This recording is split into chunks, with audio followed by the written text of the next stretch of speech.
Assalamualaikum warahmatullahi wabarakatuh and good day again. So we meet in part 2 of the slope stability geotechnic 1. Geotechnic 1. Okay, so before this we already go through some of the slides on the slope failure, etc. Until the slip monitoring. So part 2 will be on method of analysis. And I hope that I could focus on the linear method analysis. Okay, linear method this one. But before jumping to the method of analysis, let's see some of the choices for the factor of safety. So we could understand what the consequences when we analyze some of the slopes, embankment later. What's supposed to be the value of the factor of safety? Okay, so first, let's see for at the end of any construction, especially for embankments, cutting, so the FOS should be more than or at least 1.3. So I hope you still remember FOS is something like this. Tau that resists should be bigger than tau that mobilize the failure. So it should be more than 1. If equal to 1, the slope is usually at the critical condition. So shear strength that resisting should be bigger than the shear strength that mobilize the failure. So 1.3 is at the end of the construction that we should at least achieve for the embankments and the cutting. If we have a dam, okay, if we have a dam, okay, in the dam, so we supposed to at least achieve 1.25 to 1.5 for the long-term steady state seepage. Means when we have a condition that full with the reservoir, with the water level, steady state condition, because it has a seepage. So at least the slope stability, if the slope is in the failure secular mode failure, so it should be about 1.2 or to 2.5 range of the FOS. And similarly in the dam, once we have a sudden drawdown, so usually drawdown is done because we want to test the stability of the dam, and sometimes we have a drawdown because we want to repair the rip wrap of the dam and so on. So it should be the FOS shouldn't less than 1.2.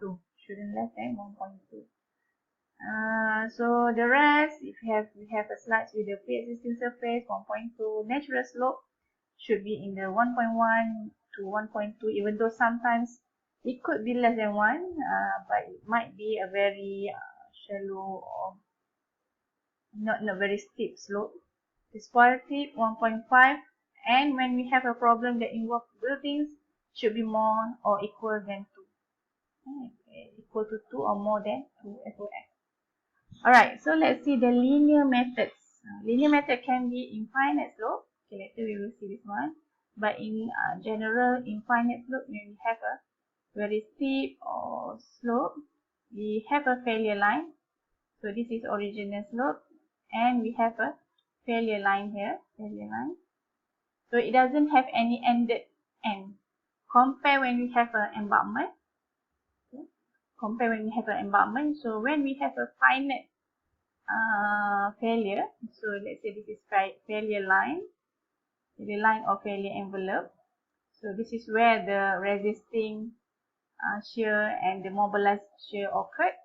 Resisting and shear mobilized. So it has toe, so it stops. So this is a finite slope, right? So this is infinite slope.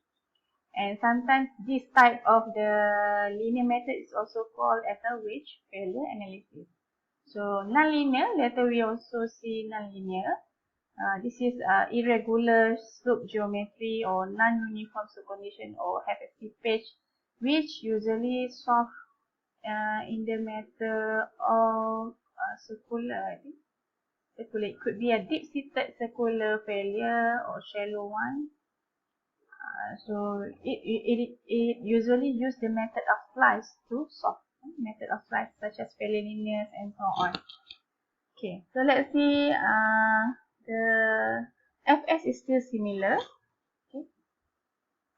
Okay, we use the method of analysis using the limit equilibrium method. So we limit the equilibrium condition.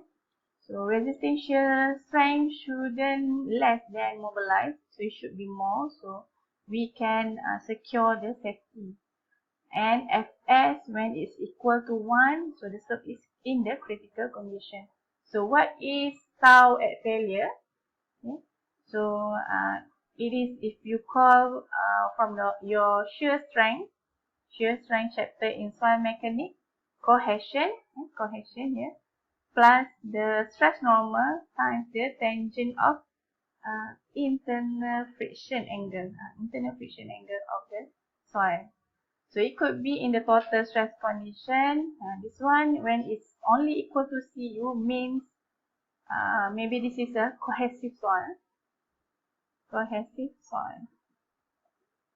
Only have a Cu parameter because cohesive soil, the P is 0.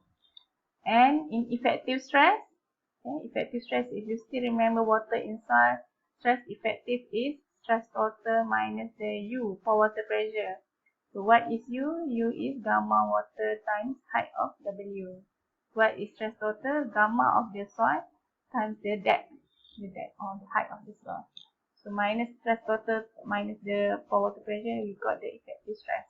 So that's why all the parameters in the prime condition. So prime means effective stress condition. So effective stress condition usually in the drain condition. So U here is undrained condition. U here is undrained. Here is drain condition. Alright. Despite having a shear strength, we actually can also use moment equilibrium type of equation or resisting force. So any data that complement, you can use either one. Okay, but the concept is that the resisting should be more than mobilized. So as I mentioned just now, tau at failure is like this, shear strength, which the stress normal is here. How to define the stress normal? 1 minus m gamma. So this is actually if we have a soil with a beta angle, the slope with a beta angle, and we know we try to assume the depth of the failure line. So this is failure line. So we know the Z depth. So we also check for the groundwater level. Let's say the groundwater level here is here, M, and Z cosine, sin beta. So M is the ratio to the Z depth. So when the M is 0, means the groundwater table is far after the failure line. But when M is 1, so means the groundwater table is at the surface, here. Okay. So 1 minus M gamma unit weight of the soil. Saturated is usually properties of the soil after the groundwater table. Okay. So the Z, the depth to the failure line, and cos beta power of 2, the slope angle. And U, I think this is U, mu, or here is mu. So this is actually for water pressure. Okay, for water pressure. So for water pressure, when we know the height of the groundwater table, where is the height to ratio to the height of the soil to the failure line, gamma water, and also effect of the angle. So substitute all the things, we can get the tau at failure. And for the mobilized, we use this equation. Substitute also, and we can get the mobilized. So mobilized is here. Tau anti-failure is here at the bottom. Oops. Okay. When we have a case of cohesionless soil, when we have a sandy condition, so we have a C prime or cohesive equal to 0, so we can use this one. And when the water table is far below, so we can use this one of the equation. So because n is equal to 0, so automatically we can simplify the equation just now here.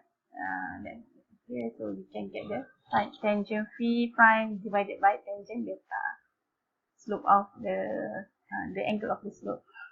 Alright, so let's see one of the conditions. So this is infinite slope. So let's say we have a slope without ending, without any toe of the slope embankment. So let's say the soil having a beta, and we have a groundwater table. This is the depth. Groundwater table is mz, and under the groundwater table, sometimes we can imagine the flow net, so we can calculate.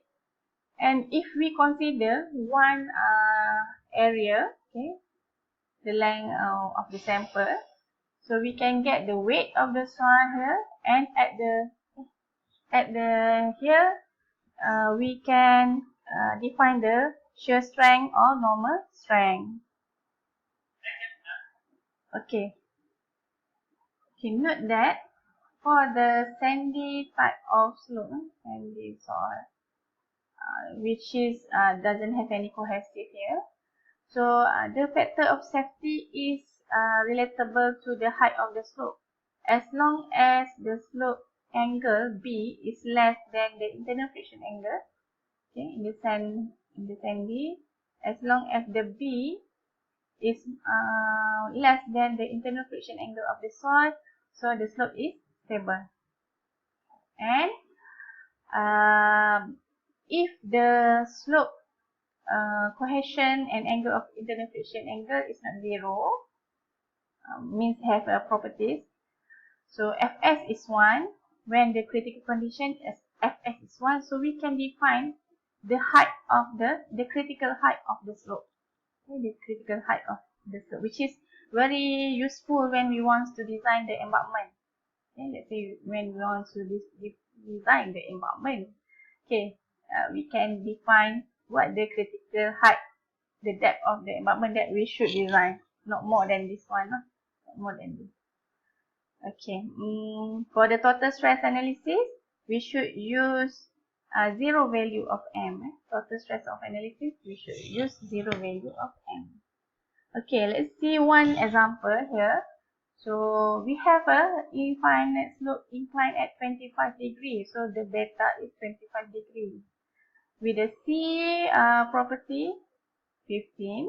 Okay, phi prime, the drain condition and effective stress. And gamma is 18. Okay. If the water table exists and gamma saturated is 20, gamma set 20. So what is the factor of safety? So directly first, we want to calculate for the tau m and tau f, but noted that tau f, you need to calculate for the stress normal and also for water pressure in order you get the effective stress condition. So calculate this first, substitute. Because of the water table exists at the surface, okay, so m is 1. So substitute m, of course this is 0. So this is gamma saturated times the height. Okay. The height is 8 meter. That is 8 meter. So substitute beta 25. Calculate. Use the calculator to get the cos to power of 2. And then also for water pressure. Similarly, because of m is 1. So here m is 1. So Z8, gamma water, you can use 10 kilonewton per meter cube, gamma water, and also beta. So when you got the stress normal and also the water pressure, you can substitute here. So you can get the tau at value. And you repeat the process, but you calculate now for the tau mobilized. So you can get the Fs. So you can try this one. The answer is 0.0. 6, 7.